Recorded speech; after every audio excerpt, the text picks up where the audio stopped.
தலித் குடியிருப்புக்குள் உள்ளே புகுந்து தாக்குதல் நடத்திய அத்தனை பேரையும் குண்டர் தடுப்பு சட்டத்தில் கைது செய்ய வலியுறுத்தியும் இந்த ஆர்ப்பாட்டத்திலே பங்கெடுத்திருக்கின்ற அந்த ஊரைச் சேர்ந்த தாய்மார்களுக்கும் பெரியவர்களுக்கும் முதலினுடைய வணக்கங்களை தெரிவித்துக் கொள்கின்றேன்.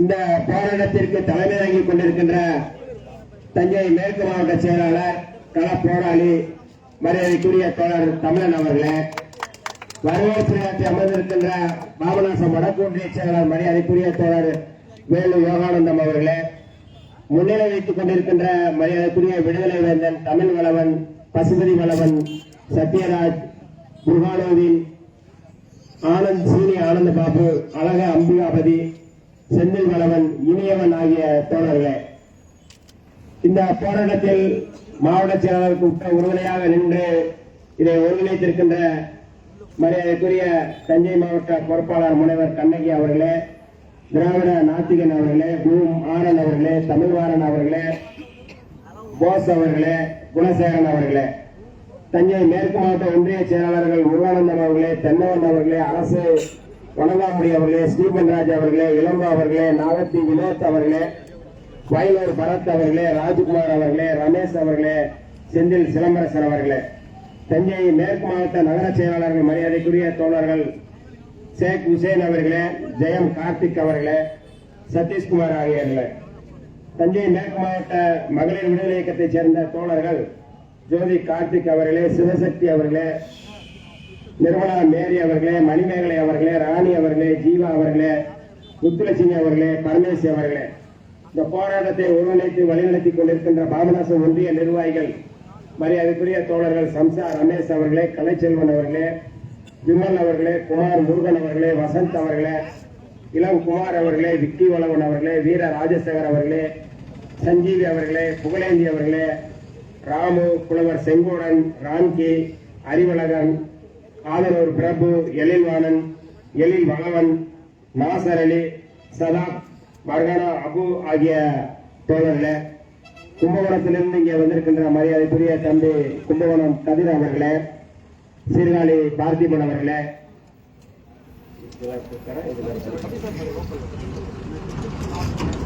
திருச்சி மாவட்ட செயலாளர் மரியாதைக்குரிய தோழர் அன்பு செல்வன் அவர்களே, இந்த பகுதியில் இருக்கின்ற தோழர் காசி விஸ்வநாதன் அவர்களே, கபிஸ்தலம் பகுதியைச் சேர்ந்த தோழர்கள் தம்பிகள் கார்த்திகேயன் அவர்களே, ரூபன் அவர்களே, ரீகன் அவர்களே, பிரசாத், வேல்முருகன், நவீன்குமார், நிதிஷ்குமார், கஜேந்திரன், கலைச்செல்வன், பிரேம்குமார், மணிகண்டன், நிதிஷ்குமார், ஸ்டாலின் பிரபு, ராகுல், தனுஷ் ஆகிய தம்பிகளே,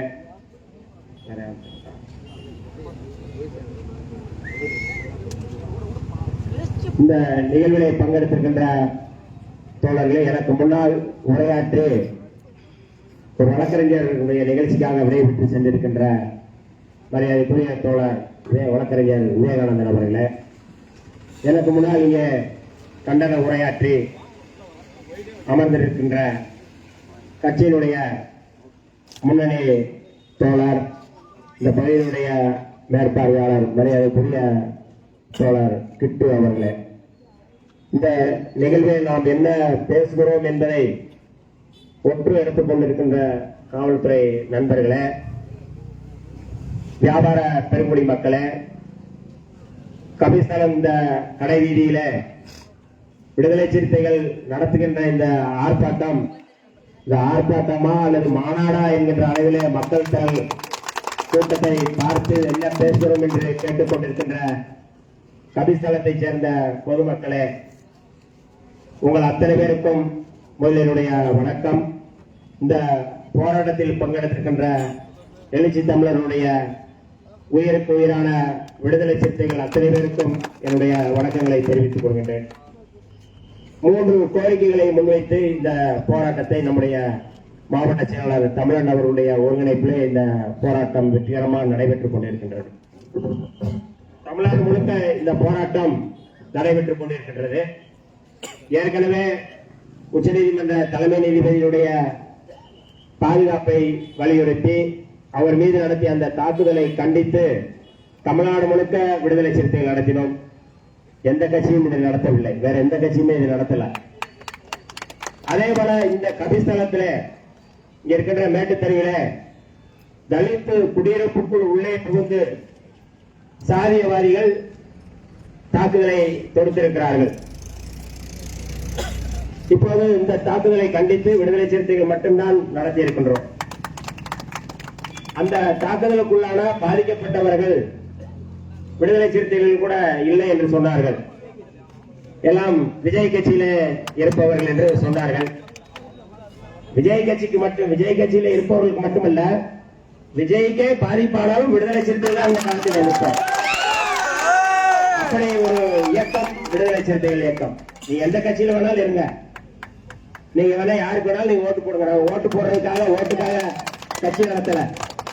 விடுதலை சிறுத்தைகள் ஒரு விடுதலை இயக்கம், விடுதலைக்கான இயக்கம். இந்த காலத்துல நாங்க தேர்தல் நிற்போம், நிக்காம போவோம், ஜெயிப்போம், ஜெயிக்காம போவோம், எம்எல்ஏவோ எம்பியாக கூட நம்ம இருப்போம்.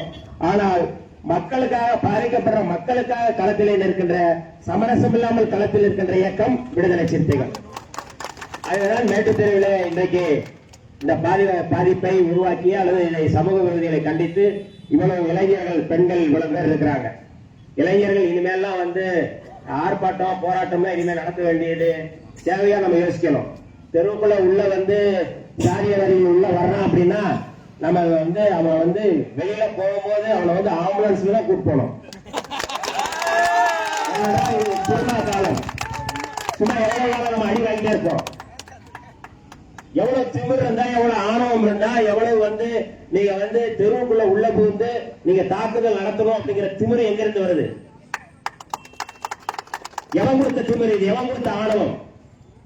ஒரே ஒரு தெருவுக்குள்ள உள்ள புகுந்து ஒருத்த வந்து தாக்குதல் நடத்த வர்றான், கும்பலா வர்றானா, அவ அத்தனை பேர் வந்து வெளியில போக முடியாது அப்படிங்கிற நிலையை விடுதலை சிறுத்தைகள் உருவாக்கும். இளைஞர்களை புரிஞ்சுக்கணும். சும்மா வந்து இனிமே வந்து நீங்க வந்து ஆர்ப்பாட்டம் போராட்டம் நடத்துறது அப்படிங்கிறது ரெண்டாவது பட்சம். அது நம்ம நீதி கேட்டு நம்ம அது ஒரு நீதிக்கான ஒரு போராட்டம். ஆனால் முதலில் நம்முடைய இளைஞர்கள் நம்முடைய மக்களை பாதுகாப்பதற்காக முதலில் எந்த தியாகத்தையும் செய்வதற்கு தயாராக இருக்க வேண்டும். ரொம்ப முக்கியமா நம்ம இளைஞர்கள் எத்தனை ஒரு 10 பேர் இளைஞர்கள் இருந்தா போதும். இந்த கலவியில் என்று நாங்கள் பேசுகின்றோம். எவ்வளவு திமிர் இருந்தா உள்ள போது தாக்குதல் நடத்துவீங்க. எங்க தெருவுக்குள்ள உள்ள வந்து நீங்க பாதுகாப்பா போறீங்க அப்படின்னா என் காவல்துறைங்க புடுங்கிறதுக்கா இருக்குது.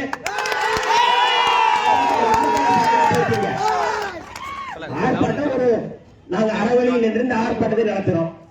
இந்த ஆர்ப்பாட்டம் எதற்கான ஆர்ப்பாட்டம்? நீதி கேட்கிறோம், நியாயம் கேட்கிறோம், சாமியான போடுறோம், நாற்காலி போடுறோம். அதை கூட நீங்க அதுக்கும் ஒரு ஆர்ப்பாட்டம் பண்ணி இந்த போராட்டத்தை நடத்தணும்னா என்ன மாதிரியான ஒரு அணுகுமுறை? எதுக்காக இந்த ஆர்ப்பாட்டத்தை வந்து நாங்க நடத்துறோம்? நீதி கேட்டு நடத்துறோம். சாதியவாதிகள் மாதிரியான தாக்குதல் நடத்துறாங்க, அதுக்கு ஒரு நீதி வேண்டும், மக்கள்கிட்ட இந்த கோரிக்கை வைக்கிறோம். அதுக்கான இந்த ஆர்ப்பாட்டம். நீங்க இந்த ஆர்ப்பாட்டத்துக்கு நீங்க இடையூறு செய்வது போல 300 நாற்காலி வரை தூக்கி போயிருக்கீங்க. திருடிட்டு போயிருக்காங்களா?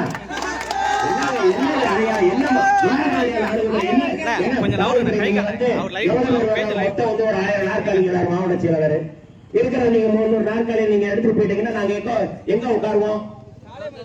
என்ன எதுக்காக நீங்க இந்த 300 நாற்காலி எடுத்து போறீங்க? என்ன காரணம்? எதுக்காக அனுமதி கேட்கிறோம்? அனுமதி கேட்டு ஒரு ஜனநாயக அடிப்பில் இந்த போராட்டம் நடத்துறோம்.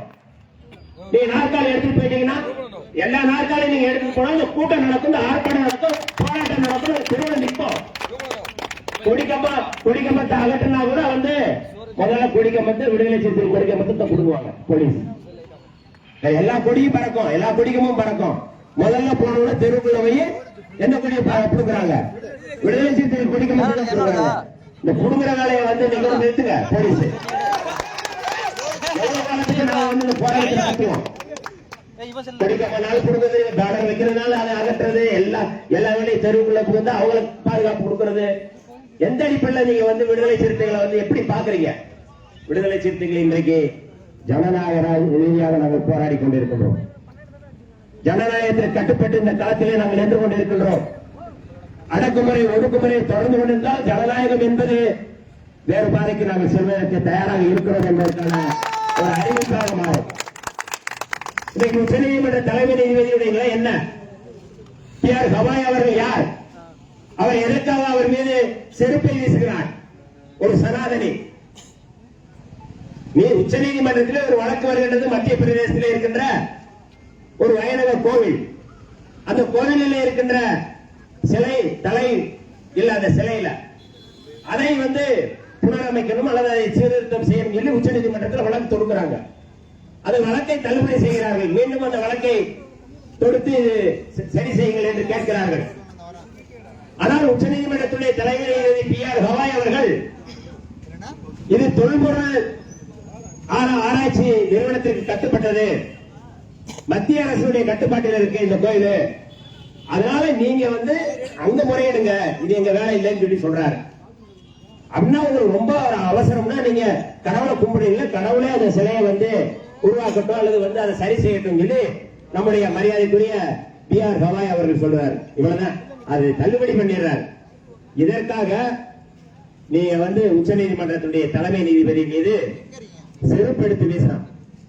இதுவரை நம்முடைய மோடி அவர்களோ யாருமே அவனை கைது செய்ய கூட இல்ல, சும்மா ஒரு கண்டனம் தெரிவிச்சார், ஒரு பேருக்கு ஒரு கண்டனம் தெரிவிக்கிறார். ஆனால் அவன் வெளியே சொல்லுகின்றான், கடவுள் சொல்லிதான் இதை செய்கிறேன் என்று சொல்லுகின்றான். ஜெய் ஸ்ரீராம் என்று உள்ளே முழக்கம் போடுகின்றான். எங்க உச்ச நீதிமன்றத்துக்குள் இருக்கின்ற நீதிபதிகள் இருக்கின்ற அந்த அவையிலேயே அவன் ஜெய் ஸ்ரீராம் என்று முழக்கம் போடுகின்றான். கடவுள் சொல்லிதான் இந்த வேலையை செய்கிறேன் என்று சொல்லுகின்றான். ஆனால் அவன் இதுவரை கைது செய்யப்படவில்லை. நம்ம காவல் நிலையத்தில் கூட நம்ம நின்று சத்தம் பண்றது உடனே எஃப்ஐஆர் போட்டுருவாங்க. காவல் நிலையத்துக்குள்ளேயே என்ன அப்படி பண்றீங்க பேசுறீங்க அப்படின்னா உடனே எஃப்ஐஆர். ஆனால் உச்ச நீதிமன்றம் தான் இந்தியாவை பாதுகாக்கக்கூடிய ஒரு அறமன்றம். இந்தியாவுடைய அரசியலமைப்பு சட்டத்தை வழிநடத்துகின்ற ஒரு அறமன்றம் தான் உச்ச நீதிமன்றம். நீங்க மோடியா இருந்தாலும் நம்முடைய அமித்ஷாவா இருந்தாலும் யாரா இருந்தாலும் தப்பு செஞ்சா அவங்களை கைது செய்யணும் அல்லது அவர்கள் மீதான வழக்கை தொடுப்பதற்கான இடம் உச்ச நீதிமன்றம். அதுதான் ஜனநாயகத்துக்கான இடம். ஆனால் அவர் மீது இந்த தாக்குதலை தொடுக்கிறார்கள். எப்படிப்பட்ட நீதியரசர் பி.ஆர். கவாய் அவர்கள். இதற்கு முன்பு ஒருவர் இருந்தார், நீதியரசர் ரஞ்சன் கோகாய் என்பவர். தொடர்ந்து இந்த ரஞ்சன் கோகாய் யார் என்றால் இஸ்லாமியருடைய வழிபாட்டு தலமாக இருக்கக்கூடிய பாபர் மசூதியை வெட்ட வெளியிலே பட்ட பகலிலே பாரதிய ஜனதா RSS சங் பரிவார கும்பல் அதை இடித்த போது, அந்த இடிப்பு நடந்த போது வழக்கு அதற்கு பிறகு தொடர்கிறது. ரெண்டு விதமான வழக்கு நடக்கின்றது. ஒரு வழக்கு இடிப்பு சம்பந்தப்பட்ட வழக்கு, இன்னொரு வழக்கு நிலம் யாருக்கான நிலம் யாருக்கு சொந்தமானது என்கின்ற வழக்கு. தொடர்ந்து இந்த வழக்கு அன்றைக்கு உச்சநீதிமன்ற தலைமை நீதிபதியாக இருந்த ரஞ்சன் கோகாய் அவருடைய பெஞ்சுக்கு வருகின்றது. அந்த வழக்கிலே அவர் சொல்கிறார், ரஞ்சன் கோகாய் உச்சநீதிமன்ற தலைமை நீதிபதி, அவர் வெளிப்படையாக பேசுகின்றார் அந்த அவையிலே. பாபர் ராமர் இங்கே பிறந்ததற்கான எந்த ஆதாரமும் இல்லை. அவர் இங்குதான் பிறந்தார் என்பதற்கான ஆதாரம் அவர்கள் ராமு லல்லா என்று சொல்லக்கூடிய அந்த வழக்கை நடத்தியவர்கள், வழக்கை தொடுத்தவர்கள் எந்த ஆதாரத்தையும் கொடுக்கவில்லை. பாபர் தான் இங்கே பிறந்தார் என்பதற்கான ஆதாரம் இருக்கின்றது. பாபர் மசூதி இருக்கு, இங்கே இடித்து விட்டுத்தான் இந்த இந்து கோயிலை இடித்து விட்டுத்தான் அல்லது ராமர் கோயிலை இடித்து விட்டுத்தான் பாபர் மசூதி கட்டப்பட்டது என்பதற்கான எந்த ஆதாரமும் இல்லை. ஆகவே என்ன சொல்லியிருக்கணும், ஆகவே இந்த வழக்கை நான் தள்ளுபடி செய்கின்றேன். இந்த இடத்தில் பாபர் தான் பிறந்தார், பாபர் மசூதி தான் இங்க இருக்க வேண்டும் என்று உண்மையான தலைமை நீதிபதி என்றால் அவர் தான் அப்படித்தான் சொல்லியிருக்க வேண்டும். ஆனால் அந்த வழக்கிலே இந்த விசாரணை நடந்து கொண்டிருந்த பொழுது இன்னொரு வழக்கு நம்முடைய ரஞ்சன் கோகாய் அவர்கள் மீது ஒரு இளம் பெண் அந்த நீதிமன்றத்திலே பணி செய்கின்ற உச்ச நீதிமன்ற தலைமை அலுவலகத்திலே பணி செய்யக்கூடிய ஒரு பெண் திடீரென்று புகார் கொடுக்கிறார். இந்த வழக்கு விசாரணை போய்கிட்டு இருக்கு. திடீர்னு ஒரு புகார். என்ன புகாரு? ரஞ்சன் கோகாய் அதாவது தலைமை நீதிபதி என் கையை பிடிச்சு இழுத்துட்டாரு, இதான் கம்ப்ளைண்ட். பாலியல் புகார் ரஞ்சன் கோகாய் அவர்கள் மீது கொடுக்கப்பட்டது.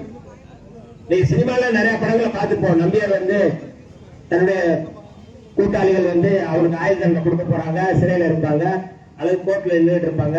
திடீர்னு நீதிபதியுடைய பேத்தியும் மகளும் கடத்திட்டு போயிருவாங்க. பார்த்துருப்போம். நம்ம கடத்திட்டு போயிட்டு அவங்க வீட்டுல போன் பண்ணி பேசுவாங்க நீதிபதிட்ட. நீ ஒழுங்கா நீதியை கொடுக்கலன்னா என்ன பண்ணுவோம், உன் பொண்ணை வந்து என்ன பண்ணுவார், உன் பேத்தியை பாரு, தனித்தனியா வந்து உன் ட்ரெஸ் எல்லாம் கிடக்கும். இது வந்து சினிமாவில் பார்த்திருப்போம். ஆனால் உண்மையாவே அந்த பெண் இந்த புகாரை கொடுத்த உடனே ஒரு கமுக்க விசாரணை நடைபெற்று அந்த விசாரணையின் அடிப்படையில ஒரு மறைமுகமான ஒரு பிளாக்மெயில் செய்யப்பட்டு நீதியரசர் இந்த நீதியை கொடுப்பதற்காக ராமர் கோயில் ராமர் தான் இங்கே பிறந்தார் என்று நீதியை கொடுப்பதற்காக அந்த விசாரணையில் புகார் கொடுக்கப்பட்ட தீர்ப்பு என்னவென்றால் வெளிப்படையாக அந்த தீர்ப்பு சொல்லப்பட்டது. ராமர் இங்கே பிறந்ததற்கான எந்த ஆதாரமும் இல்லை.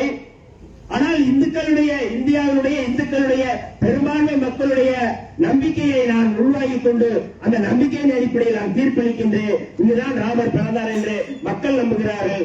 ஆகவே இங்கே ராமர் பிறந்தார், ஆகவே பாபர் மசூதி இடிக்கப்பட்டது சரி. அவரு வந்து தீர்ப்பு கொடுக்கப்பட்டது. அவர் 5.5 ஏக்கர் தனித்தனியா பிரிச்சு இங்க ராமர் கோயில் இங்க கட்டிக்கொள்ளலாம். ஊருக்கு வெளியில எங்காவது ஒரு இடத்துல பாபர் மசூதி கட்டுவதற்கு அரசு அதை நடத்தி அதை வந்து கட்டி கொடுக்க வேண்டும் என்று அந்த தீர்ப்பை வழங்கினார்கள். இன்னைக்கு வரை பாபர் மசூதி கட்டி கொடுக்கப்படவில்லை. ஏன் இதை இங்கே சொல்கிறோம் என்றால் இந்தியாவில் இருக்கின்ற பல நீதிபதிகள் இருக்கிறார்கள். பாரதிய ஜனதா RSS சங்பரிவார கும்பலுக்கு எந்த சமரசமும் இல்லாமல் அவர்களுடைய கட்டளைகளுக்கு அவர்களுடைய ஆர்டர்களுக்கு கீழ்ப்படியாமல் களப்பணி செய்கின்ற சமூகத்தினுடைய இந்த மக்களுடைய பிரதிபலனை பார்க்காமல் வெளிப்படையாக புரட்சியாளர் அம்பேத்கர் ஏற்றுக் கொடுத்த அரசியலமைப்பு சட்டத்தின் அடிப்படையில் செயல்படுகின்ற ஒரு ஆளுமிக்க நீதியரசர் B.R. கவாய் அவர்கள், அவர் சந்திரசூட் போன்றோ அல்லது ரஞ்சன் கோகாய் போன்றோ வரைந்து கொடுப்பவர் அல்ல. அவர் அம்பேத்கருடைய வழியிலே அம்பேத்கரிஸ்டாக செயல்படக்கூடியவர் என்பதால் தான் இந்த தாக்குதல் நடத்துகிறார்கள் சனாதனிகள். பெருமனே வந்து அந்த தீர்ப்புக்காக மட்டுமல்ல, அந்த தீர்ப்பு கொடுத்ததால் தான் அவர் ராஜ்யசபா உறுப்பினராக மாறினார் ரஞ்சன் கோகாய் அவர்கள். ஆனால் இவர் நவம்பர் 23 நம்முடைய மரியாதைக்குரிய B.R. கவாய் அவர்களுக்கு பதவி முடிகின்றது. அடுத்து வந்து சூரியகாந்த் என்பவர் நியமிக்கப்படுகிறார். ஆனால் இந்த 2 பேருக்குள் சந்திரசூட்டா இருக்கட்டும் அல்லது நம்முடைய ரஞ்சன் கோகாய் போன்றவர்களா இருக்கட்டும், நம்முடைய மரியாதைக்குரிய B.R. கவாய் அவர்களுடைய கொள்கை என்பது வேறு. அவர் புரட்சியாளர் அம்பேத்கருடைய வாரிசாக அம்பேத்கருடைய கொள்கை வழியில் இருப்பவர். ஆகவே இருக்கின்ற சனாதனிகள் எப்படியாவது உச்ச நீதிமன்றத்திலே இன்றைக்கு இவர்கள் செயல்படுகிறார்கள். இவரை எதிர்க்க வேண்டும் என்கின்ற அடிப்படையிலே அவரை அச்சுறுத்தல் செய்ய வேண்டும் என்கிற அடிப்படையிலே தான் இதை செருப்பை வீசுகிறார்கள். இன்னொரு முக்கியமான சம்பவம் நடைபெற்றது. 2007-2008 காலகட்டத்திலே மும்பையிலே ரயிலில் தொடர் குண்டுவெடிப்பு நடந்தது. பல முஸ்லிம்கள் கொல்லப்பட்டார்கள். முஸ்லிம்கள் மீது தொடர் தாக்குதல் நடத்த வேண்டும் என்பதற்காக பாரதிய ஜனதா RSS சங்பரிவார அமைப்புகள் இந்த வேலையை செய்தாங்க. அந்த வழக்கிலே அப்பாவி முஸ்லிம்கள் கைது செய்யப்பட்டார்கள். தொடரிலே அந்த குண்டு வைத்தது எல்லாருமே RSS சேர்ந்தவர்கள். RSS என்பது பாரதிய ஜனதாவுடைய ஒரு வன்முறை இயக்கம், ஒரு பயங்கரவாத இயக்கம். இந்தியாவிலே முதல் பயங்கரவாத படுகொலைகளை நடத்திய இயக்கம் RSS இயக்கம். மகாத்மா காந்தியை கொன்ற இயக்கம் RSS இயக்கம். நாதுராம் கோட்சே தலைமையிலான இயக்கம் RSS இயக்கம். அப்படிப்பட்ட இயக்கம் தான் இன்றைக்கு தமிழ்நாட்டிலே இந்தியாவிலே சனாதனத்தை நிலைநிறுத்துவதற்காக அவர்கள் பாரதிய ஜனதாவை அரசியல் கட்சியாக முன்னிறுத்தி பின்னாடி இயக்கிக் கொண்டிருக்கிறார்கள். ஆக அப்படிப்பட்ட அவர்கள் குண்டு வைத்த போது முஸ்லீம்கள் பலர் காயமடைந்தார்கள். ஆனால் கைது செய்யப்பட்டது முஸ்லீம்கள். இப்ப நம்ம ஊர்ல தான் நம்ம தான் காயமடைவோம்.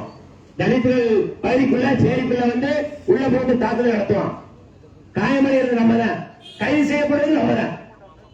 முஸ்லிம்களுக்கும் தலித்துகளுக்கும் ஒற்றுமை இதுதான். நம்ம தான் பாதிக்கப்பட்டிருப்போம். நம்ம போய் பார்க்க போயிருப்போம், நம்மையும் சேர்த்து வழக்கில் போடுவோம் போலீஸ். ஆனா அதே போலதான் அங்கே முஸ்லிம்களுக்கு மேலே நடத்தப்பட்டது. தொடரில் அந்த வழக்கு நடத்தப்பட்டு 15 ஆண்டுகள் அவர்கள் சிறையில் இருந்தார்கள் இஸ்லாமியர்கள். அவர்கள் அத்தனை பேர் வந்து உச்ச நீதிமன்றத்திலே அவர்கள் அத்தனை பேர் விடுதலை செய்யப்பட்டார்கள். ஆனால் மகாராஷ்டிரா அரசு அந்த வழக்கை மேல்முறையீடு செய்கின்றது. அந்த வழக்கை மேல்முறையீடு செய்தது. செய்து அந்த தண்டனையை நிறுத்தி, அந்த விடுதலையை நிறுத்தி வையுங்கள், அவரை உள்ளே அனுப்புங்கள் என்று சொன்னது உச்சநீதிமன்ற தலைமை நீதிபதி B.R. கவாய் அவர்கள் சொன்னார்கள், நான் உள்ளே அனுப்ப மாட்டேன், அந்த வழக்கு அடுத்த பெஞ்சுக்கு போட்டோம், அதுவரை அவர் வெளியே இருக்க வேண்டும் என்று ஆண்மையோடு ஆளுமையோடு அங்கே உச்சநீதிமன்றத்திலே வழக்கை அவர் வந்து தன்னை விடுதலை செய்கிறார். மாலேகான் என்கின்ற ஒரு இடம் மகாராஷ்டிரா மாநிலம், அதே மகாராஷ்டிரா மாநிலம். அங்கே ஒரு இடத்துல பள்ளிவாசல் ஒரு குண்டுவெடிப்பு நடக்குது. அதுல மொத்தம் 7 முஸ்லிம்கள் கொல்லப்பட்டார்கள். 7 முஸ்லிம்கள் கொல்லப்பட்டார்கள். அந்த வழக்கை விசாரணை செய்கிறார்கள். தொடரிலே ரொம்ப முக்கியமான செய்தி, எப்படிப்பட்ட பயங்கரவாதிகளை நாம் எதிர்க்கின்றோம் என்பதை புரிந்து கொள்ள வேண்டும். அந்த மாலேகான் குண்டுவெடிப்பு என்பது மிக முக்கியமானது. இது 2008 நடந்தது. 7 பேர் கொல்லப்படுகிறார்கள். ஆர்டிஎக்ஸ் பாம் அதை வெடிக்கிறது. அதை விசாரணை அதிகாரி ஒருவர் அதை விசாரித்துக் கொண்டிருக்கிறார். எஸ்ஐடி, இப்ப எஸ்ஐடி போட்டிருக்கிறாங்கல்ல, நம்ம கரூர் சம்பவத்துக்கு அஸ்ரா காக் தலைமையில் போட்டாங்க. அதை கூட வந்து சிபிஐ மாத்துறாங்க. அப்படி எஸ்ஐடி, ஸ்பெஷல் இன்வெஸ்டிகேஷன் டீம், அதன் பேரு, அவர்கள் அந்த வழக்கை நடத்த வேண்டும் என்று ஹேமந்த் கர்கரே என்ற ஒரு அதிகாரி அதை விசாரணை செய்கிறார். அதை விசாரணை செஞ்சுட்டு இருக்கும் போது நான் ஒரு ஸ்டோரி தான் சொல்றேன். அந்த விசாரணை அதிகாரி கண்டுபிடிக்கிறார், இந்த சம்பவத்திற்கு இந்த ஆர்டிஎக்ஸ் பாம் கொடுத்த, அந்த ஆர்டிஎக்ஸ் பாமை கொண்டு வந்த அந்த மொபைல், அதாவது மொபைல், அது பைக், அந்த பைக்ல வந்து வச்சுதான் வெடிச்சிருக்கிறாங்க. அந்த பைக் யாருன்னு பாக்குறாங்க. RSS இன்னொரு கிளை அமைப்பு, அபினவ் பாரத் ஒரு அமைப்பு. அந்த அமைப்புடைய தலைவர் பிரக்யா சிங் தாக்கூர். அவர் 2019 நாடாளுமன்ற உறுப்பினராக போடுறாங்க. பாரதிய ஜனதா கட்சி அவர் போடுது. ஆனா அதற்கு முன்பு 2008 இந்த வழக்கிலே அவர் கைது செய்யப்படுகிறார். ஹேமந்த் கர்கரே கைது செய்யப்படுகிறார். அந்த வழக்கிலே அவர் கைது செய்யப்பட்டு சிறைப்படுத்தப்படுகிறார்கள். கைது செய்யப்பட்டதுல யாரா இந்த ஆர்டிஎக்ஸ் பாம் யாரு கொடுத்ததுன்னா, ராணுவத்திலே பணி செய்த கேர்னல் ஒருவன், தலைமை, அதாவது கேர்னல் வந்து வழி நடத்தக்கூடியவன், மக்களை பாதுகாக்கக்கூடிய ராணுவ தளபதி, அவன் கொடுக்கிறான்.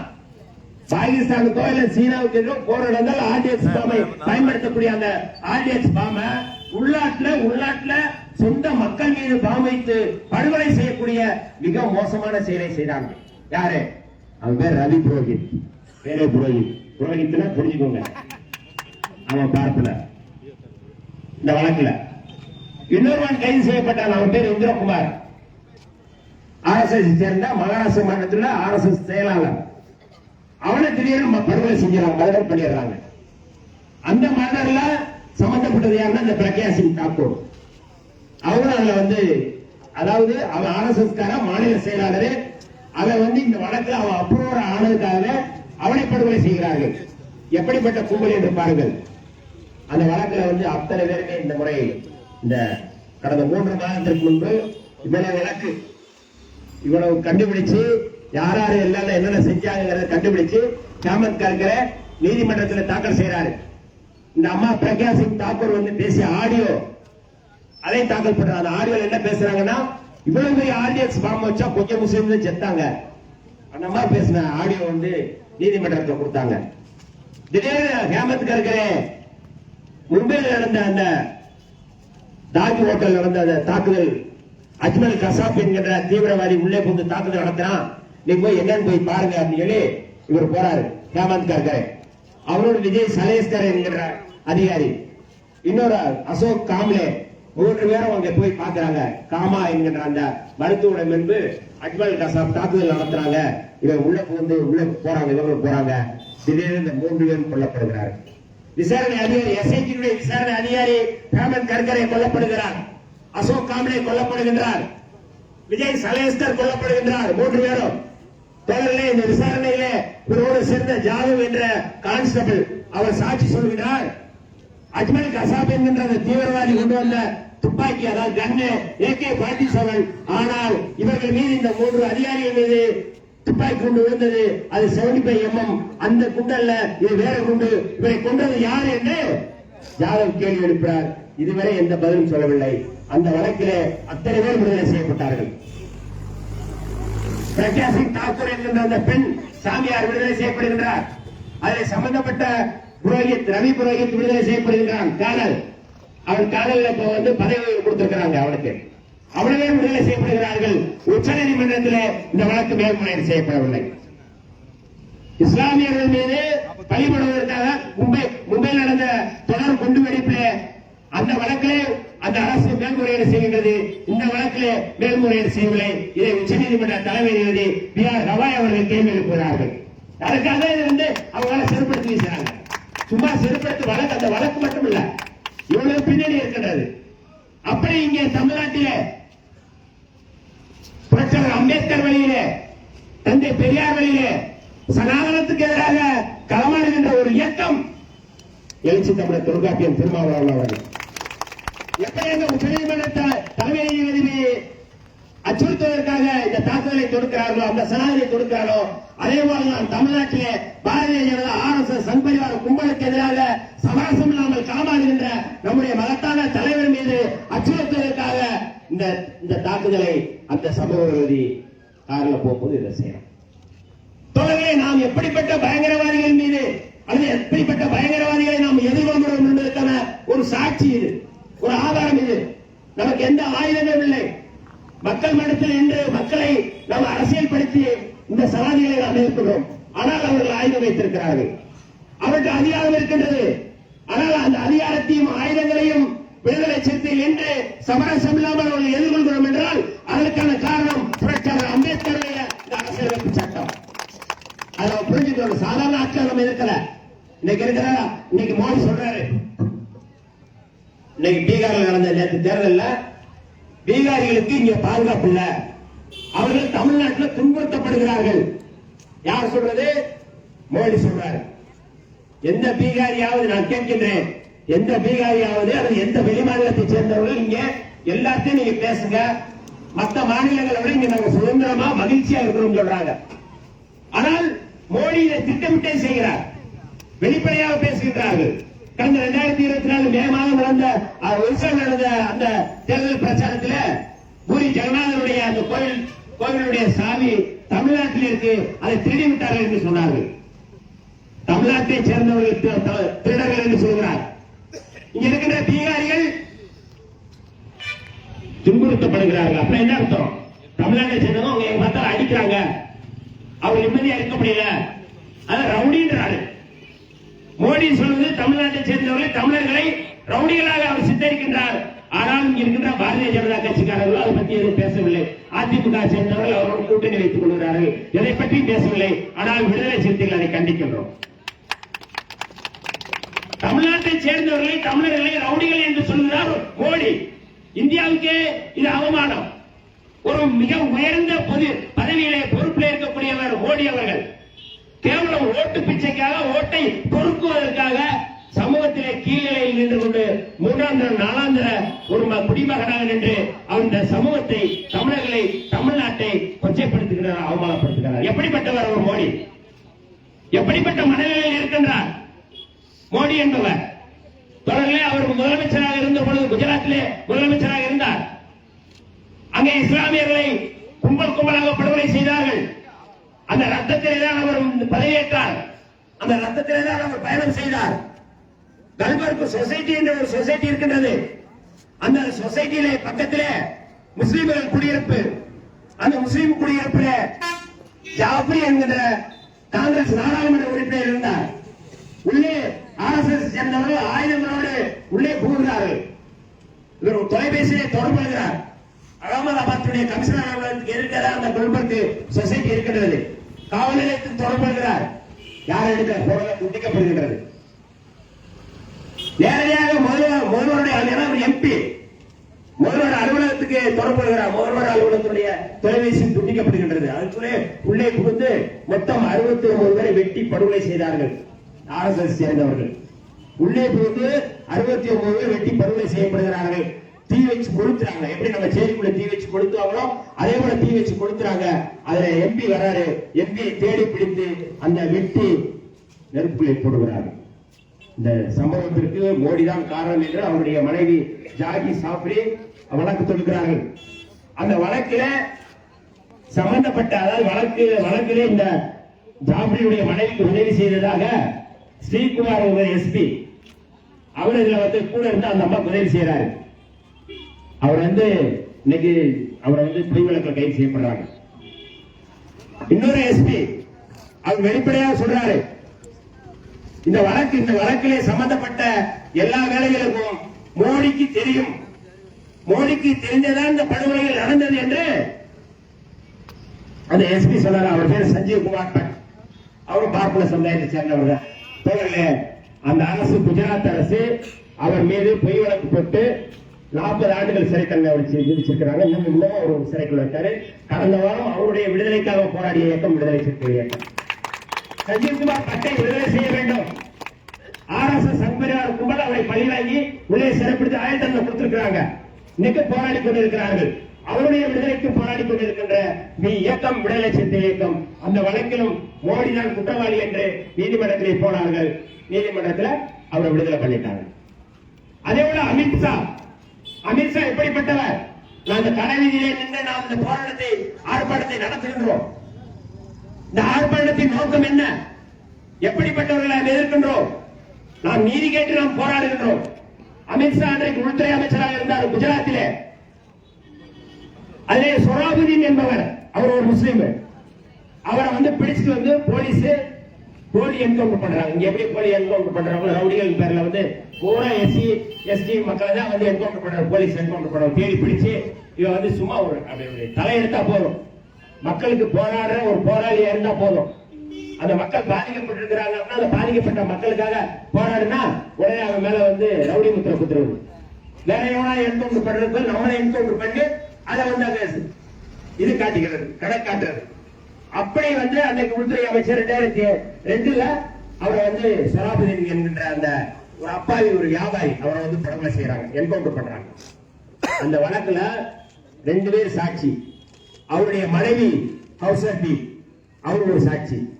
இன்னொரு சாட்சி துளசிராம் பிரஜாபதி அவர் ஒரு சாட்சி. 2 பேர் சாட்சி. தோழர்களே, வரிசையாக அடுத்தடுத்து இந்த 2 பேரும் கொல்லப்பட்டார்கள். கௌசர்பியும் கொல்லப்பட்டார். அடுத்த சாட்சி பிரஜாபதி அடிகளாரும் கொல்லப்பட்டார். அவர் ஒரு இந்து தான், அவர் முஸ்லீம் இல்ல. தோழர்களே, இந்த வழக்கிலே நம்முடைய அமித்ஷா தான் காரணம். அமித்ஷா தான் இதற்கு பின்னணியில் இருக்கிறார் என்று சொல்லுங்கள். அந்த வழக்கிலே அன்றைக்கு உள்துறை அமைச்சராக இருந்த சிதம்பரம் அவர்கள் அதற்கு விசாரணை செய்து என்ஐஏ விசாரணை செய்து அந்த விசாரணை அடிப்படையில் குஜராத்திலே உள்துறை அமைச்சராக இருந்த அமித்ஷா கைது செய்யப்பட்டு சிறைப்படுத்தப்பட்டார். அவர் டெய்லி காவல் நிலையத்தில் போய் கையெழுத்து போடணும். தடிபார்னா குண்டாஸ். இந்தியாவிலேயே குண்டாஸ்ல கைது செய்யப்பட்ட ஒரு உள்துறை அமைச்சர் யார் என்றால் அமித்ஷா தான். அவரால் கைது செய்யப்பட்டு சிறைப்படுத்தப்பட்டார். 2014 அவர் ஆட்சிக்கு வந்தார்கள். பாரதிய ஜனதா கட்சி ஆட்சிக்கு வந்தது. அது வழக்குடைய தன்மையே மாறுகிறது. யாரும் சாட்சி சொல்ல வரல.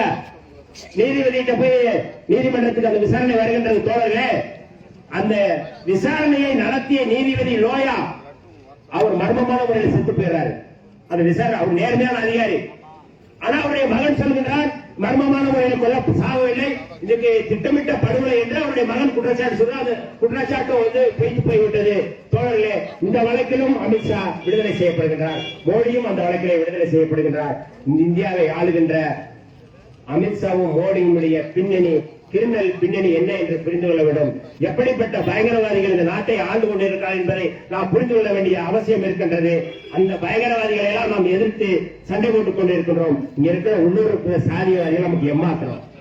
யோசிச்சு பாருங்க, நம்ம எப்படிப்பட்ட பயங்கரவாதிகள் இருக்கின்றோம். இந்தியாவிலே மிக மோசமான பயங்கரவாதி அம்பேத்கர் யாத்து கொடுத்த அரசியலமைப்பு சட்டத்துக்கு எதிராக அந்த சட்டத்தை நீர்த்து போக செய்கின்ற மிக மோசமான பயங்கரவாதிகள் யார் என்றால் RSS பாஜகவை சேர்ந்தவர்கள். அவர்தான் இன்றைக்கு தமிழ்நாட்டில் கோபம் செய்வதற்கு அவர்கள் விஜயை வைத்துக் கொண்டு முயற்சி செய்கிறார்கள். இந்தியாவில் தமிழ்நாட்டில் 2 ஒட்டுக்குழு இருக்கு. பாரதிய ஜனதா கட்சியுடைய ஒட்டுக்குழு, பாஜக RSS ஒட்டுக்குழு தான் பாஜக, RSS ஒட்டுக்குழு தான் ABVP. RSS ஒட்டுக்குழுன்னா உங்களுக்கு தெரியும், நம்ம விவசாயம் பார்க்கிற எல்லாருக்கும் தெரியும். ஒட்டு செடிக்குவாங்கல்ல, அது மாதிரி ஒரு ஒட்டு குழு VHP. இன்னொரு ஒட்டுக்குழு அபினவ் பாரத், இன்னொரு ஒட்டுக்குழு ஆதிவாசி கல்யாண்ங்கிற ஒரு அமைப்பு. அப்படி ஒரு ஒட்டுக்குழு தான் விஜய் தலைமையிலான தாவேகா. இன்னொரு ஒட்டுக்குழு சீமான் தலைமையிலான பாஜக. ரெண்டும் பாரதிய ஜனதா கட்சியால் RSS சித்தாந்தத்தை உள்வாங்கிக் கொண்டு திராவிடத்திற்கு எதிராக, திராவிட கருத்தியலுக்கு எதிராக, ஆரியத்தை நிலைநிறுத்துவதற்காக, பார்ப்பனியத்தை நிலைநிறுத்துவதற்காக அவர்கள் இந்த வேலையை செய்து கொண்டிருக்கிறார்கள். ஆனால் விடுதலை சிறுத்தைகள் அப்படி அல்ல. இந்த களத்திலே என்ன விலை கொடுத்தாலும் சரி, எவ்வளவு நாங்கள் மோசமான நிலைக்கு வந்தாலும் சரி, பாரதிய ஜனதா RSS சங்பரிவார கும்பலுடைய அந்த சனாதனத்தை ஏற்காமல் சமரசம் இல்லாமல் போராடுகின்ற இயக்கம் விடுதலை சிறுத்தைகள் இயக்கம். அதான் அம்பேத்கருடைய கொள்கையை உறுதியாக நிற்பவர்கள். இன்னைக்கு எவ்வளவோ இன்னைக்கு எத்தனை இயக்கங்கள் வேண்டுமானால் இருக்கலாம், எத்தனை கட்சிகள் வேண்டுமானால் இருக்கலாம். ஆனால் தமிழ்நாட்டில் இன்றைக்கு அச்சப்படுகின்ற எல்லோரும் அஞ்சுகிறார்கள் என்றால் அது விடுதலை சிறுத்தைகளுக்கு மட்டும்தான். ஏனென்றால் அந்த இயக்கம் கொள்கை ரீதியாக செயல்படக்கூடிய, அதனாலதான் இன்னைக்கு எல்லாம் பதறாங்க. இன்னைக்கு நம்முடைய தலைவர் எழுச்சி தமிழர் திருமாவளவன் அவர்கள் கார்ல போராடுறோம், ஒருத்தர் இடிக்க வர்றான், நிக்கிறான், இடிக்கல, அந்த கார்ல நானும் தான் இருக்கிறேன், நானும் தான் சாட்சி. அவனே இறங்கி அப்படி சுத்தி வர்றான், அதுக்குள்ள கன்மேனு நம்முடைய எஸ்கார்டு எல்லாம் பிடிச்சு இழுத்துட்டு போயிடுறாங்க. நம்ம தோழர்கள் வெளியில அனுப்புறாங்க. உடனே ஒரு சேனல், அது என்ன பாலிமரா போலியான செய்தியை, ஒரு ஊடக அறம் வேண்டும். இந்த செய்திக்கு பின்னால் என்ன இருக்கு? அவ்வளவு இன்னைக்கு பாரதிய ஜனதாவுடைய முன்னாள் மாநில செயலர் அண்ணாமலையுடைய உறவினர் இருக்கக்கூடிய அந்த தொலைக்காட்சியுடைய உறவினர் உடனடியாக அந்த செய்தியை இடிச்சிட்டாங்க போறாங்க. ஒரு பதட்டத்தை உருவாக்கக்கூடிய செய்தி எப்படி போட முடியும்? அப்ப அவங்க நோக்கம் என்ன? தமிழ்நாட்டில இன்னைக்கு பாரதிய ஜனதா RSS எதிராக கருத்தியல் ரீதியாக களத்தில் இருக்கின்ற ஒரு இயக்கம் விடுதலை சிறுத்தைகள் இயக்கம். அந்த இயக்கம் எப்படியாவது வன்முறை இயக்கம், அது மோசமான இயக்கம் என்று சித்தரிப்பதற்காக அவளை வைத்து அந்த தொலைக்காட்சியில் சேர்ந்து பாரதிய ஜனதா அந்த தொலைக்காட்சி ரெண்டும் சேர்ந்து கூட்டு சேர்ந்து இந்த வேலையை திட்டமிட்டுக் கொண்டிருக்கிறார்கள். அந்த தொலைக்காட்சியும் பாரதிய ஜனதா கட்சியுடைய ஒரு ஒட்டுக்குழு. அதுக்காக அதை சொல்றேன் நான். எப்படி சீமானு எப்படி ஒட்டுக்குழுவோம், விஜய் எப்படி ஒட்டுக்குழுவோம், அதுதான் அதே போலதான் பாஜகவுடைய ஒட்டுக்குழு இந்த கம்பெனி போலிமேர். இதெல்லாம் இப்படி எல்லாம் செய்யறதுனால நாங்க பயந்துட்டு பின்வாங்குற ஆட்கள் இல்ல, ஏறி அடிக்கிற ஆட்கள் நாங்க. சும்மா நீங்க ஏதோ இந்த செய்தியை போட்டீங்க அப்படின்னா ஆகா ஐயோ நம்மளை போட்டாங்க அப்படிலாம் இல்ல. அதெல்லாம் அந்த காலம் எல்லாம் மழையை போச்சு. இந்த காலம் எங்க காலம் திருமண காலம். நாங்க எதையும் எதிர்த்து இந்த காலத்தில் இருக்கின்றோம். ஒண்ணுமே இல்லாம தான் இந்த காலத்தில் நாங்க நின்னோம், தொடங்கணும். ஒண்ணுமே இல்லாம தொடங்கணும். ஆனால் இன்றைக்கு ஆட்சி அதிகாரத்தை தீர்மானிக்கக்கூடிய இடத்திலே விடுதலை சிறுத்தைகள் வந்திருக்கோம் என்றால் எப்படிப்பட்ட இயக்கமாக இது மாறி இருக்கிறது? எங்களுடைய மகத்தான தலைவர் எழுச்சி தமிழர் தொல்காப்பியன் திருமாவளவன் அவர்கள் இந்த களத்திலே தமிழ்நாட்டிலே திசைகளை போக்கக்கூடிய தீர்மானிக்கக்கூடிய ஒரு தலைவராக இருக்கிறார்கள். புரட்சியாளர் அம்பேத்கருடைய கொள்கையை இன்றைக்கு நடைமுறைப்படுத்தக்கூடிய ஒரு தலைவராக இருக்கிறார்.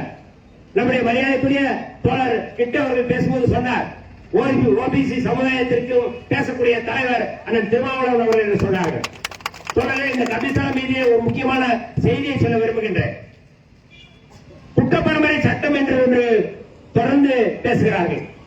நேற்றைக்கு கூட மரியாதைக்குரிய முத்துராமலிங்க தேவருடைய பிறந்தநாள் தேவர் ஜெயந்தியை கொண்டாடுகிறார்கள். ஏன் புரட்சியாளர் அம்பேத்கர் அவர்களை ஏற்க மறுக்கிறார்கள்? ஏன் அவரை எதிரியாக பார்க்கிறார்கள்? இங்க இருக்கின்ற வேதாரண்யத்திலே புரட்சியாளர் அம்பேத்கர் அவருடைய சிலை உடைக்கப்பட்டது. அதில் எல்லோரும் தமிழ்நாடே போராட்டம் நடத்தினோம். ஆனால் இந்த குற்றப்பரம்பரை சட்டம் 1871 கொண்டு வரப்பட்டது. அந்த சட்டம் அங்கே பஞ்சாப் மாநிலத்திலே மாகாணத்திலே நாடோடி பழங்குடி மக்களை ஒடுக்குவதற்காக கொண்டு வந்தார்கள். அந்த சட்டத்தை, அந்த சட்டத்திலே யாரெல்லாம் கைது செய்யப்படுவார்கள்? திருடர்கள், கட்டுப்படுத்த முடியாதவர்கள், இப்படி எல்லோரையும் கைது செய்தார்கள். தமிழ்நாட்டிலே கல்லர், மறவர், அகமுடையார் என்கின்ற 3 சமுதாயத்தைச் சேர்ந்தவர்கள் இந்த குற்றப்பரம்பரை சட்டத்திலே, கைரேகை சட்டத்திலே அவர்கள் கையெழுத்து போட வேண்டும். அதற்காக முத்துராமலிங்க தேவர் போராடினார் என்ற ஒரு செய்தியை சொல்வார்கள். தொடர்ந்து 1871 பஞ்சாபிலே கொண்டு வரப்பட்ட அந்த சட்டம் 1911 இந்தியா முழுக்க கொண்டு வரப்பட்டது. அந்த சட்டத்தை கொண்டு வந்ததிலே மிக முக்கியமான ஒருவர் யார் என்றால் ராஜகோபால் பார்ப்பர் என்ற ஒருவர் இருந்தார். அவர் தான் அந்த சட்டத்தை இந்தியா முழுக்க கொண்டு வரணும். அந்த சட்டத்தில் மொத்தம் இந்தியா முழுக்க 200க்கும் மேற்பட்ட சாதிகளை பட்டியல்படுத்தினார்கள். தமிழ்நாட்டிலே மொத்தம் 89 சாதி அந்த பட்டியலிலே கொண்டு வந்தார்கள். 89 சாதியிலே தமிழ்நாட்டிலே இருக்கக்கூடிய அவர்கள் கல்லர், மறவர், அகமுடையார் என்று சொல்கிறார்கள். அவர்கள் மட்டுமல்ல தோழர்களே, குறவர் சமுதாயம் இந்த சட்டத்திலே தினமும் கையெழுத்து போட வேண்டும். அதான் கைரேகை, அன்னைக்கு படிச்சது இல்ல, அதனால கைரேகை சட்டம், கையை உருட்டணும். குறவர், உப்பு குறவர், தொம்பர், கேப்மாரி, வேட்டுவ கவுண்டர், இந்த சமூகம் எல்லாம் இதுல 89 சாதியில இதுவெல்லாம் இருந்தாங்க. அதிலே வட மாவட்டத்தில் தமிழ்நாட்டில் இருக்கிற வட மாவட்டத்தில் பறையர்களும் அந்த குற்றப்பரம்பரை சட்டத்திலே கையெழுத்து போட்டார்கள். வன்னியர்களும் அந்த சட்டத்திலே கையெழுத்து போட்டார்கள். வன்னியர்களும் குற்றப்பரம்பரை சட்டத்திலே ஒருங்கிணைந்த தஞ்சை மாவட்டத்திலே ஈசநாட்டு கல்லர் என்று சொல்லக்கூடிய அந்த சமூகத்தை சேர்ந்தவர்கள் குற்றப்பரம்பரை சட்டத்திலே அவர்களும் கையெழுத்து போட வேண்டும். 5ஆம் ஜார்ஜ் மன்னர் அப்பொழுது இருந்தார். அப்பொழுது இந்த ஒருங்கிணைந்த தஞ்சை பகுதியிலே ஈசநாட்டு கல்லர்களுக்காக போராடிய கோபால்சாமி ரகுநாத ராஜாலியார், அவர் பேரு கோபால்சாமி ரகுநாத ராஜாலியார், அவர் போய் 5ஆம் ஜார்ஜ் மன்னரை சந்தித்து, நாங்கள் அப்படிப்பட்டவர்கள் அல்ல, நாங்கள் நேர்மையாக விவசாயம் செய்யக்கூடியவர்கள், ஏக்கர் கணக்கில் எங்களுக்கு நிலம் இருக்கின்றது, நாங்கள் விவசாய பெருங்குடி அந்த ஈசநாட்டு வட மாநில வட மாவட்டங்களிலே பறையர்கள் அந்த சட்டத்திலே இருந்தார்கள். அவர்களும் 5ஆம் ஜார்ஜ் மன்னரை சந்தித்து எங்களை இந்த பட்டியலில் எடுக்க வேண்டும் என்று சொன்னார்கள். தோழர்களே, தொடர்ந்து பல்வேறு போராட்டங்கள், இந்த சட்டங்களுக்கு எதிராக போராட்டங்கள் நடைபெற்றது. 1920ஆம் ஆண்டு முஸ்லிம்பட்டியிலே பெருங்காவநல்லூர் என்கின்ற இடத்திலே மிகப்பெரிய ஒரு போராட்டம் நடக்கிறது. அதில் 17 பேர் கொல்லப்படுகிறார்கள். அங்கே மாயாக்கள் என்கின்ற ஒரு பெண் உள்ளிட்ட 17 பேரும் அங்கே சுட்டு படுகொலை செய்யப்படுகிறார்கள். இன்னைக்கும் நீங்க பெருங்காவநல்லூர்ல போய் அந்த குற்றப்பரம்பரை சட்டத்துக்கு எதிராக போராடிய அந்த போராளிகளை நினைவு கூர்ந்து எல்லோரும் வீர வணக்கம் செலுத்திக் கொண்டிருக்கிறார்கள். அப்பொழுது முத்துராமலிங்க வயது 12 வயது தான், பசுமையில் அவர் படிச்சுட்டு இருக்கிறார். தொடர்ந்து 1933 இந்த சட்டம் குறித்து சீர்திருத்த கமிஷன் ஒன்று வருகின்றது. சீர்திருத்த கமிஷன், அந்த கமிஷனிலே பங்கெடுத்து ஒரு உரையாற்றுகிறார் புரட்சியாளர் அம்பேத்கர் அவர்கள். அவர் உரையாற்றும் போது சொல்கிறார்கள், மானுட சமூகத்தில் அநாகரிகமான சட்டம் குற்றப்பரம்பரை சட்டம், இந்த சட்டம் நீக்கப்பட வேண்டும். சொன்னது யார்? புரட்சியாளர் அம்பேத்கர் அவர்கள். 1933 சட்ட நிறுத்த அந்த கமிஷன்ல அவர் பேசுகிறார். இது நாகரிகமற்ற ஒரு சட்டம். ஒரு பிரிவை நீங்கள் குற்றப்பரம்பரையினர் என்று சொல்லி அவர்களை நீங்க வகைப்படுத்தி நீங்க கையெழுத்து போட சொல்வது என்பது அநாகரிகமானது, இதை நீக்க வேண்டும் என்று சொன்னார்கள். 1947 அன்றைக்கு உள்துறை அமைச்சராக இருந்தார் சுப்பராயன் அவர்கள். அவர் அன்றைக்கு இந்த சட்டத்தை நீக்குவத கையெழுத்து போட்டார்கள். சட்டத்தை நீக்கும் போது கையெழுத்து போடும் பொழுது சுப்பராயன் அவர்கள் சொன்னார்கள், நான் இன்றைக்கு இந்த சட்டத்தை நீக்குவதற்கு காரணம் அன்றைக்கு புரட்சியாளர் அம்பேத்கர் அந்த சீர்திருத்த கமிஷனிலே சொன்னதன் அடிப்படையில் தான் இந்த சட்டத்தை நாங்கள் நீக்குகிறோம் என்று சொன்னார்கள். அன்பார்ந்த தாய்மார்களே, பெரியவர்களே, இன்றைக்கு குற்றப்பரம்பரை சட்டம் நீக்கப்பட்டிருக்கிறது காரணம் என்றால் அது புரட்சியாளர் அம்பேத்கருடைய அந்த சட்டத்தின் அடிப்படையில் தான். இன்னைக்கு உண்மையாக விசுவாசமாக நன்றிக்கடன் பட்டவர்கள் யார் என்றால் வன்னியர்களும் முக்குளத்தோரும் சமுதாயத்தை சேர்ந்தவர்கள் புரட்சியாளர் அம்பேத்கருக்கு நீங்கள் நன்றி கடன் பட்டிருக்க வேண்டும். அவர்களால் தான் இன்றைக்கு இந்த குற்றப்பரம்பரை சட்டம் நீக்கப்பட்டிருக்கிறது. எப்படிப்பட்ட பரம்பரையிலிருந்து எப்படிப்பட்ட வம்சத்திலிருந்து நாங்கள் வந்திருக்கிறோம் என்பதற்கு ஒற்றை உதாரணம் அந்த சட்டம். இன்னைக்கு அதனுடைய தொடர்ச்சிதான் நம்முடைய தலைவர் எழுச்சி தமிழர் அவர்கள் மண்டல் கமிஷன் வந்த பொழுது ஓபிசி சமுதாயத்திற்கு அந்த இடஒதுக்கீட்டை நடைமுறைப்படுத்த வேண்டும் என்று போராட்டம் நடத்தியவர் நம்முடைய தலைவர். மண்டல் கமிஷன் வந்து தலித்துகளுக்கான, தாழ்த்தப்பட்ட மக்களுக்கான கமிஷன் அல்ல, அது ஓபிசி சமுதாயத்திற்கான இடஒதுக்கீட்டுக்கான கமிஷன். மரியாதைக்குரிய பிபி சிங் அவர்கள் கொண்டு வந்தார்கள். அந்த சட்டத்தை நடைமுறைப்படுத்த வேண்டும், அந்த ஆணையத்தை நடைமுறைப்படுத்த வேண்டும் என்று போராடிய இயக்கம் விடுதலை சிறுத்தைகள் இயக்கம்.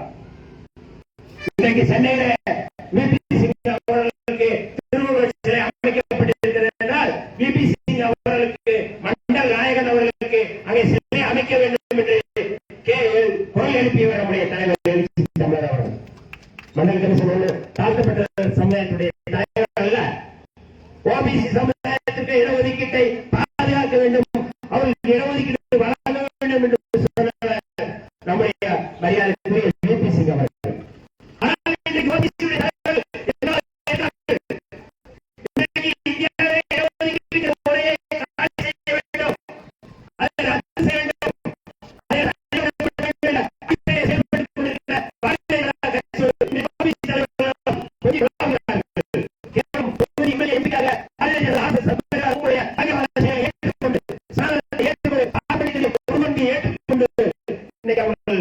அங்கே கீழே மட்டும்தான் திராவிட முன்னேற்ற கழகத்தினுடைய தலைமையில் நாங்களே தொடர்ந்து செயல்பட்டுக் கொண்டிருக்கிறோம். இருப்பதற்கான காரணம் என்ன? இந்த கொள்கை கோட்பாடுதான். அம்பேத்கர், தந்தை பெரியார், பேரறிஞர் அண்ணா, கலைஞர்களுடைய அந்த கொள்கையை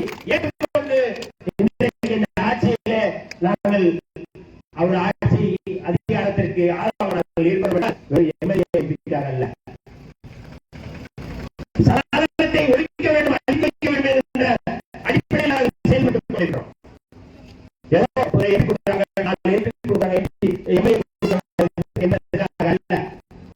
இன்னைக்கு தமிழ்நாட்டை பாதுகாக்கக்கூடிய ஒரு பேர் இயக்கமாக தமிழ்நாட்டு மக்களை நாங்கள் பாதுகாப்பதற்காக கட்சி நடத்துகிறோம். எம்எல்ஏ தான் கட்சி நடத்தல.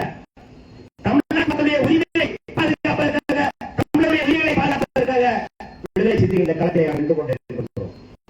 அப்படிப்பட்ட ஒரு பேர் இயக்கம் இன்றைக்கு தமிழ்நாட்டிலே இருக்கிறது என்றால் அவருடைய கொள்கை அடிப்படையிலே அவர்கள் அந்த சமூக கொள்கையை எதிர்ப்பிடிக்காத பாதுகாத்தார்கள். அதுதான் இன்னைக்கு அதிமுக நிலை என்ன? பாரதிய ஜனதா கட்சி என்ன சொல்லலாம், அது தலையாட்ட ஒரு சாமியாக நம்முடைய பஞ்சாயத்து வாய்க்கிறார். என்ன ஸ்பெஷல் ரிவிஷன் என்று சொல்லுங்க, பீகாருடைய மசோதா அந்த வாக்காளர் பட்டியல் விஜயை பற்றி பேசவே இல்லை. அவர் பாவம் அவரோட முடிஞ்சு வச்சாங்க. என்ன அங்க இருந்து டெல்லியில இருந்து அவர் உத்தரவு வரணும், பேசு நெல்லாம் அறிந்து வச்சு கடன்களை ஒரு அறிக்கை புரியா கொண்டு அறிக்கை கொடுப்பார்.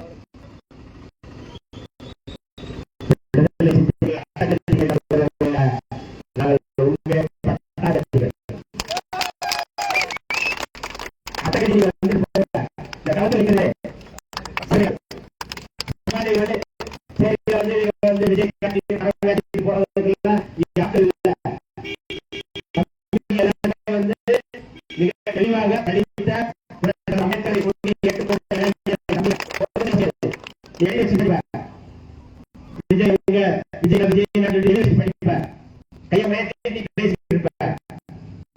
அமைச்சரை தளத்திலும் துணிந்து நிற்கிற ஒரு பேரிடம் விடுதலை சிறுத்தைகள்.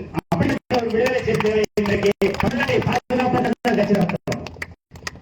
தமிழ்நாட்டின் உரிமையை பாதுகாப்பதற்காக கட்சி நடத்துகிறோம். ஆட்சி அதிகாரம் என்பது தனியாது, கட்டாயம் வந்து சேரும். வாக்களை தூக்கி நாங்கள் ஒண்ணு